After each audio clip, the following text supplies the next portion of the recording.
We listen and we absolutely judge. So in coming across and researching business ideas on YouTube, I often find things where I'm not sure if I should follow their advice or not. So let's judge them. It tastes good like soul food.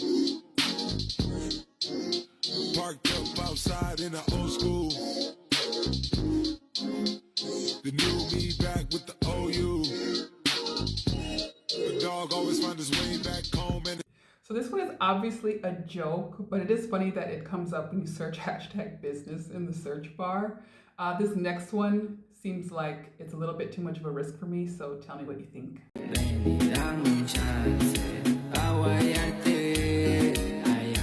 So this one scares me, and if you're not sure or couldn't get from the video what she does is she rents an apartment and then rents it out for Airbnb. So apparently she's making, I think it said 40,000 monthly or 40,000 yearly from it.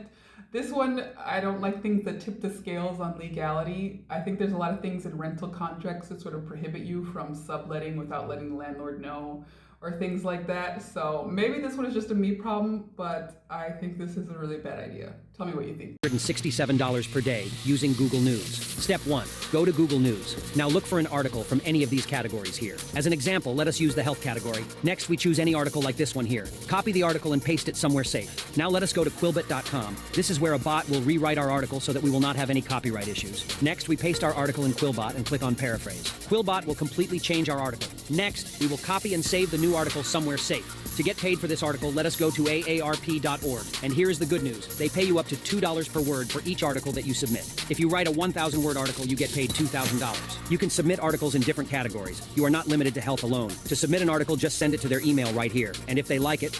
Don't do that. Don't plagiarize for money. I get it, AI can rewrite the article, but when you're actually writing an article, you can use things as sources, but you're taking from multiple sources, you're citing those sources, and then you're putting it in your own words. Yes, you can make money from AARP from writing articles, but you want to do it in the most honest way as possible, as you possibly can. The next idea also seems a little bit too simplistic for me. Children's books. Come on, let's go. Okay, head on over to acx.com and click on Get Started to create your free account. Then come over to the left and click on Find Projects. Type children's books into the search bar. Then scroll through to find a book that you want to read that pays really well. Like this one right here, this author is willing to pay up to $400 per finished hour just for you to read their audiobook. So this one is a real job. It is really cool. You can go on, you can actually get paid to read children's books. The thing about it is it does seem a little bit simplistic. I don't like on some business videos where they add like a number like $400 an hour. Those are on the higher end of jobs. And with this one, from the comments, it seems like you need to have some sort of pro studio setup. You need to audition. You need to have voiceover experience. So it just seemed a little too simplistic. It's a real thing. If you're interested, maybe check it out. And kudos to her for finding this business opportunity to work from home. But $400 an hour just seems like it's a little bit out there of a figure. Unethical ways to make money, part 2. You're gonna go to your local college and find a party. Then you're gonna dress in all black and wait outside of the house, but not too close to where they can see you from the inside. You're gonna make sure you have a clipboard, and every time someone tries to walk in, if they speak confidently, you'll let them right in. But if someone sounds like maybe they don't know who's hosting the party, then you're gonna tell them that they're not on the list and that they have to pay a fee. Then charge them anywhere from $5 to $20 to get in. Results may vary based on your weight and height.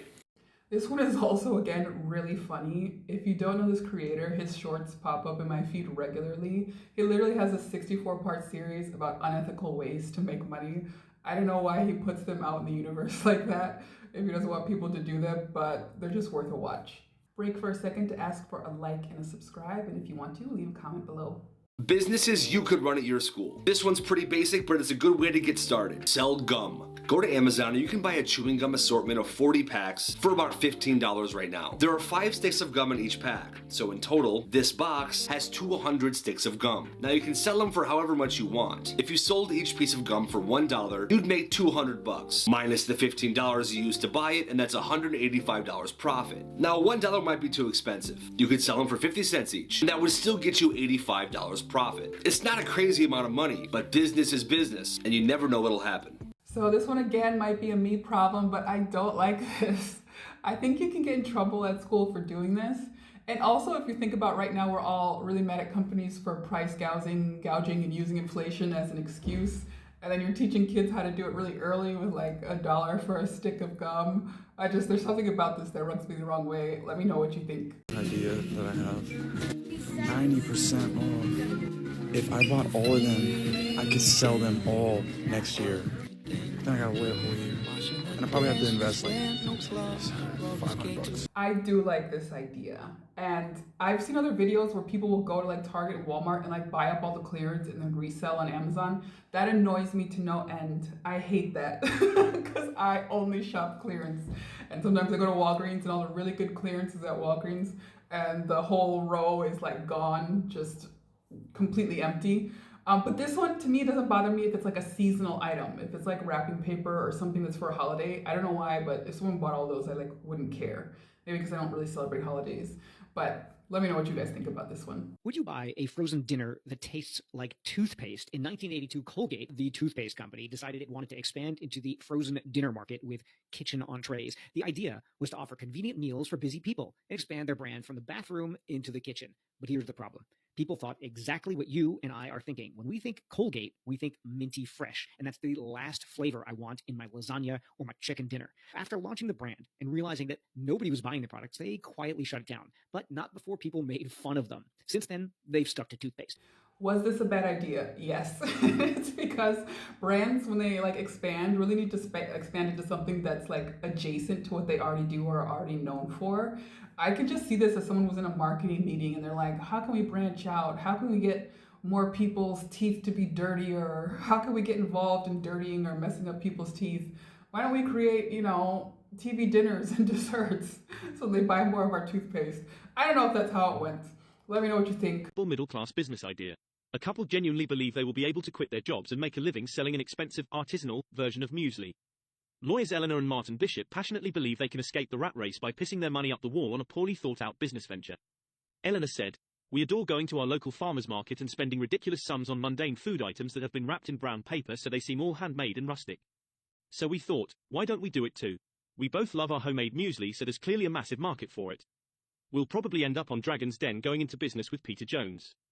It's been pointed out to us that chucking in well paid, we just know people won't be able to resist spending £7.99 on what is essentially nuts, raisins and sawdust in a paper bag tied up with brown twine. It's just too lovely and yummy."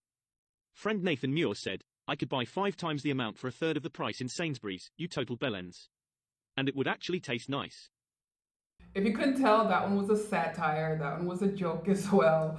The couple wasn't actually trying to create muesli, but it does sort of parody crunchy businesses that are like really natural, but they just wrap everything in a brown paper bag and sell it at a farmer's market for an exorbitant price. So that's all for this one, guys. Let me know if you've seen any other crazy like businesses that people are making money from below, or any just bad business idea that you've come across and are like, I can't believe someone is actually doing that. And like and subscribe.